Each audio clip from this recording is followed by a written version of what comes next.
All right, I showed you guys in that last video whenever they hit the V pin, whenever it gets really extreme, and this is an order flow situation here. This has nothing to do with directional movement. It's just not that.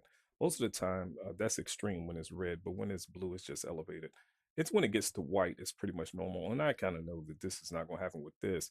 The thing I did tell you is that just don't let them touch these lighter green, lighter red levels. That's a part of this oscillator here that come with the $100 purchase. This can be flipped up there to the upper part of the screen as well. I do want to let you know that it's not an oscillator, it's actually dealing with aggression and it's persistent. So it's always looking for that. So if you don't see the opacity being pure, you're pretty much in trouble. The thing that I want to point your attention to really quickly here is that most of you may be accustomed to like big trade stuff, okay, MZ pack stuff. That's fine. I got something in here that does that. This is what I will tell you when it comes to those squares or bubbles that's on the bar, you know, that function where you have to enter in the amount in order to get the detection, you're leaving out information that is actually provided to you if you want it, if you know to look for it, and you don't want to go about it like that. And so this is a tiered function. All right, there's criteria for my bowls to actually show up and be plotted. All right, there's scales to professional trading. I make sure that that's there and it's filtered based on what's required. So they're not just going to randomly give you a bunch of clusters of, you know, this information here. And again, you have to pick a number that's right for you.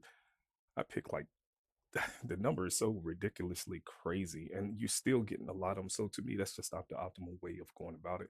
It does come with the time of sales, and of course, you get the ultimate time of sales here. And this got several conditions built into it. The whole frame will light up if it would do something that's important, not the scale, not what it's doing on the time of sales, but the actual frame of this. This retracts to it'll go down and come back up. It may do it. Yeah, it's doing some of it now.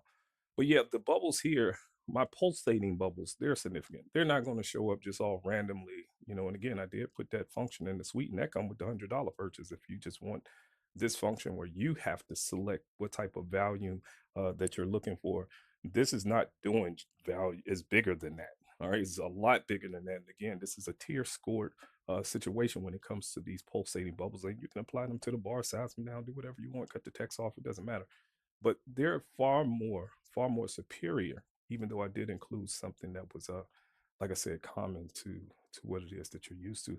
Let's see what this 1 second has done really quickly before I go. Yeah, we're still doing that. We hit that extreme there and they came down, but now they're trying to go back up. It's elevated. It's just elevated. It's not extreme yet until they get back to the red.